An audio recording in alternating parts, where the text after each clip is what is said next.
Quello che vedete dietro di me è la corte, il tribunale di Griffith, e tra un'ora scoprirò che cosa mi succederà.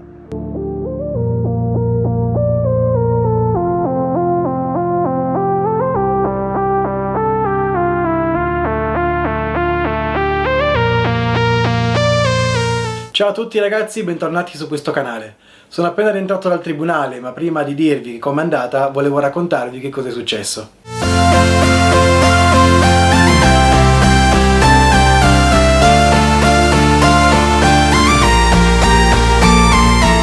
Il 1° luglio di quest'anno mi trovavo in una discoteca, l'unica che c'è qua a Griffith, e come tutti i weekend stavo facendo festa. Quella sera avevo intenzione di bere moderatamente inizio serata per poi arrivare a chiusura del club che potevo tranquillamente rimettermi alla guida, ma durante la serata è successo che 3 mie amiche mi hanno chiesto di riportarla a casa.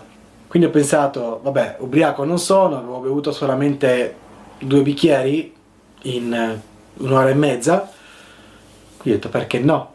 Prendo la mia macchina, inizio a riaccompagnare a casa la prima ragazza e dopo 500 metri sono stato fermato dalla polizia. Mi si sono avvicinati con probabilmente un nuovo metodo di alcol test. Infatti mi ha avvicinato il macchinario dell'etilometro, ma non dovevo soffiarci dentro, ma bensì mi ha chiesto di contare. Dopo, facendo varie ricerche, ho scoperto che l'alcol modifica qualcosa nelle corde vocali e ne cambia la tonalità, qualcosa che questo macchinario riesce a concepire, e quindi in base alla tonalità che tu hai in quel momento capisce se hai bevuto o non hai bevuto. Ed è quello che è successo, quindi il macchinario è risultato positivo, ho fatto l'etilometro ed ero risultato alto. Non ero alto, in quel momento sono risultato nella fascia media dei limiti ed era molto grave per loro. Mi hanno arrestato. Ebbene sì, mi hanno fatto scendere dalla mia macchina. È stata una scena abbastanza buffa perché mi hanno chiesto di svuotarmi le tasche, ho tirato fuori 3 palline di spugna, un mazzo di carte e altre cose che uso per far magia, specialmente quando sono in giro. E lì la domanda spontanea di uno dei 2 poliziotti, che era donna, mi fa: che cosa sei? Un mago? Almeno ci provo. E niente, poi dopo mi hanno requisito qualunque cosa, dal cellulare a tutto quello che avevo in tasca con me.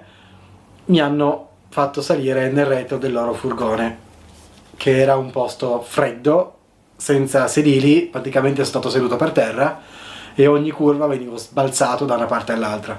Mi portano in centrale e iniziano a farmi un po' di domande. Si sono accorti anche loro che non ero ubriaco e che ero completamente lucido, quindi mi hanno rifatto il test e sono risultato molto, ma molto più basso di quello che invece era il risultato per strada.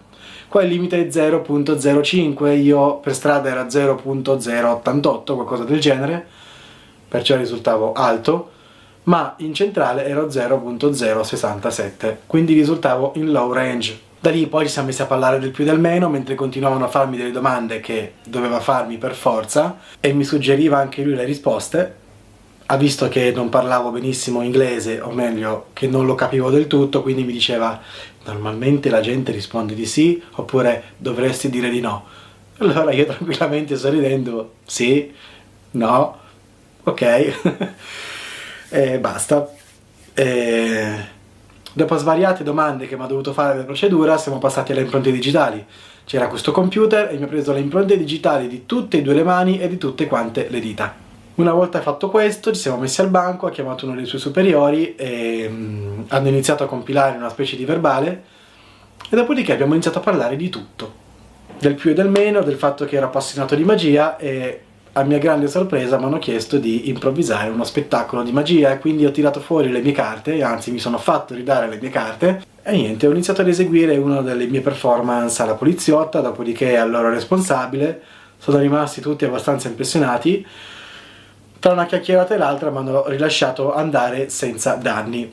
L'unica cosa è che appunto a distanza di 1 mese e mezzo, ovvero oggi, il 15 di agosto, sono dovuto andare in tribunale. In ogni caso dovevo andare in tribunale.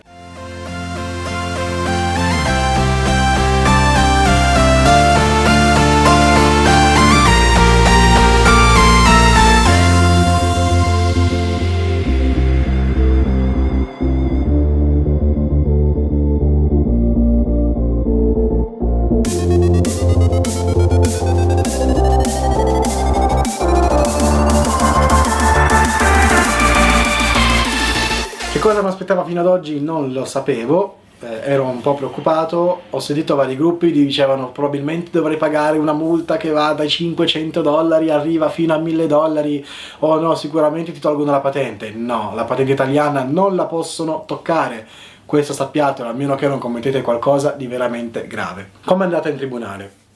Sono arrivato lì alle 9 del mattino, che in teoria era quello l'appuntamento, poi ho scoperto che il tribunale apriva alle 9 del mattino. Mi sono seduto nella sala d'attesa che era immediatamente all'ingresso e c'era questo ragazzo che è uscito con una lista chiedendo chi di noi avesse bisogno di un avvocato. Dopo è uscita un'altra ragazza con un'altra lista, evidentemente erano tutti i nostri nomi segnati della gente che doveva andare lì quella mattina.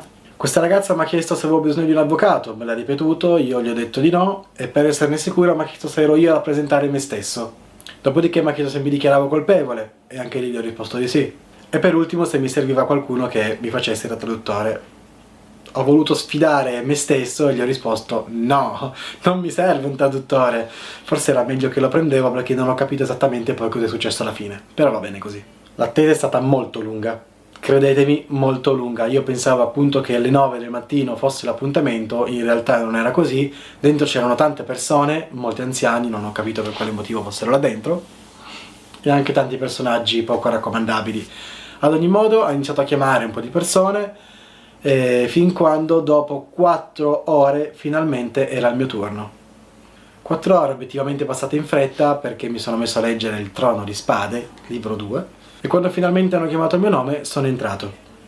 Sono entrato, mi è stato chiesto di avvicinarmi al microfono, la sala era piena di persone alle mie spalle, probabilmente facevano parte di una giuria, altre persone col computer di lato, il giudice di fronte e delle persone sedute immediatamente al mio lato con dei computer e altri microfoni.